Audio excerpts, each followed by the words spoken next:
আসসালামু আলাইকুম। আশা করি সবাই ভালো আছো। আমরা আজকে ক্লাস নেব সন্ধি সম্পর্কে। আমাদের সন্ধির ধারাবাহিক ক্লাস চলবে। আজকে আমাদের থাকবে সন্ধির প্রাথমিক আলোচনা সম্পর্কে। তো সন্ধি আমার প্রাথমিক আলোচনা করি। দেখো, সন্ধি প্রথমে দেখে নিই যে সন্ধি আসলে কি। সন্ধি হলো যে দুটি ধ্বনি বা বর্ণ বা শব্দের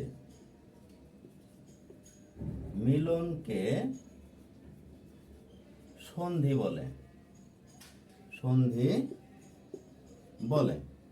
তাহলে কি বললাম, দেখো যে দুটি ধ্বনি বা বর্ণ বা শব্দের মিলনকে বলা হয় সন্ধি।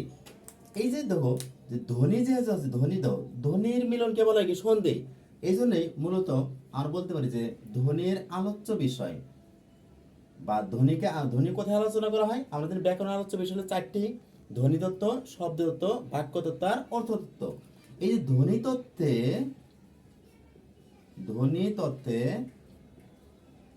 আলোচনা করা হয়, কাকে আলোচনা করা হয়? সন্ধি। দেখো, তাহলে সন্ধিকে কিন্তু ধ্বনি তত্ত্বে আলোচনা করা হয়। তাহলে আর বলতে পারি, যদি বলা হয় যে সন্ধি কোথায় আলোচনা করা হয়, ধ্বনি তত্ত্বে।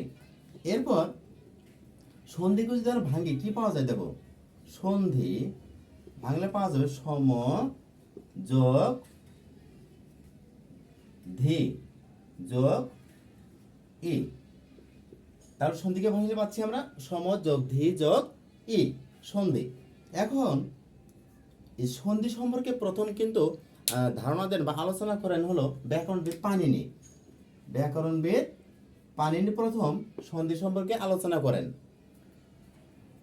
এরপর দেখো, এই যে আমরা বললাম যে সন্ধি দুটা ধ্বনির মিলন হতে পারে, বর্ণের বা শব্দের হতে পারে।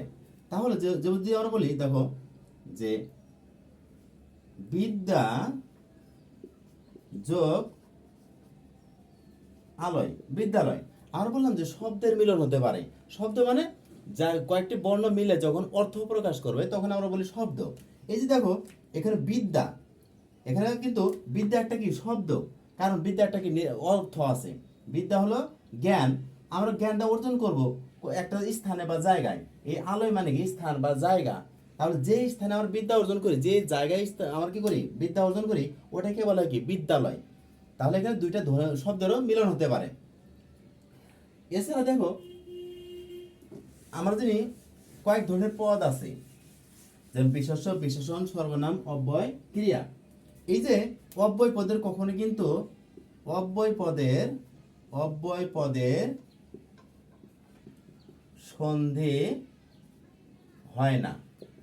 যদি বলে কোন পদের সন্ধি হয় না, অব্যয় পদের সন্ধি হয় না। এখন আমরা দেখব সন্ধির প্রকারভেদ।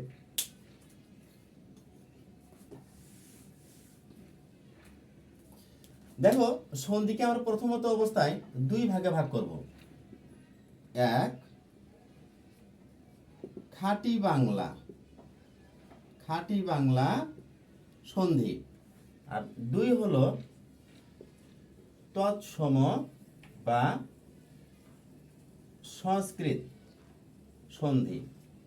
তাহলে প্রথমত দেখে নিলাম যে সন্ধি হলো দুই প্রকার: এক, খাঁটি বাংলা সন্ধি, আর দুই হলো তৎসম বা সংস্কৃত সন্ধি।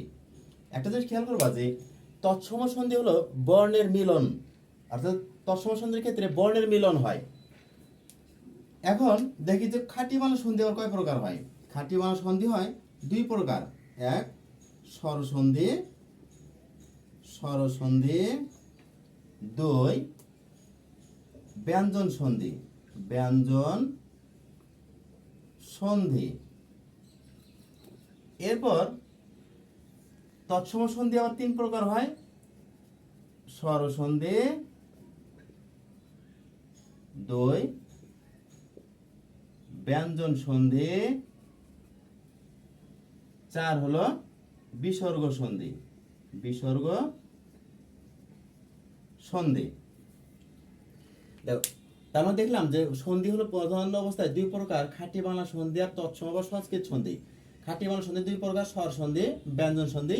তৎসম সংস্কৃত সন্ধি হলো স্বর সন্ধি, ব্যঞ্জন সন্ধি এবং বিসর্গ সন্ধি। এখন আমরা দেখব সন্ধির কিছু কাজ আছে, সন্ধির কিছু বৈশিষ্ট্য আছে, সেগুলো আমরা দেখে নেই। সন্ধির কাজ বা আমরা সন্ধির উদ্দেশ্য বলতে পারি সন্ধির কাজ।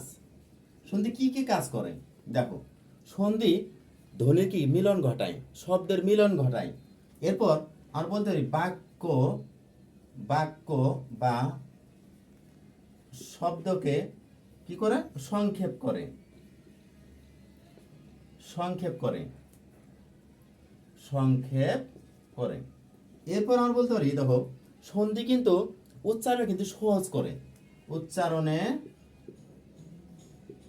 উচ্চারণে সহজ প্রাঞ্জল করে। তাহলে উচ্চারণ কি করে সহজ করবে, প্রাঞ্জল করবে। এরপর ধ্বনিগত ধ্বনিগত মাধুর্য ঘটায়, মাধুর্য ঘটায়। দেখো তাহলে কি বললাম যে সন্ধি কি করে বাক্য বা শব্দ সংক্ষেপ করে, উচ্চারণ সহজ প্রাঞ্জল করে, ধ্বনিগত মাধুর্য ঘটায়, আবার নতুন শব্দ তৈরি করার ক্ষেত্রে কিন্তু ভূমিকা রাখে, নতুন শব্দ তৈরি করে। তো এই কাজগুলো কিন্তু তোমার সন্ধি করে থাকে। তাহলে আজকে আমরা দেখলাম যে সন্ধির সংজ্ঞা সম্পর্কে জানলাম, সন্ধির বিশ্লেষণ, সন্ধি সম্পর্কে ধারণা কে দেন, এরপর সন্ধির কাজ, সন্ধির প্রকারভেদ। তো এইভাবে আমরা সন্ধির ধারাবাহিক ক্লাসগুলো করব। আমরা তাহলে ক্লাসটা এখানে শেষ করবো আজকে। আবার দেখা হবে। আসসালামু আলাইকুম।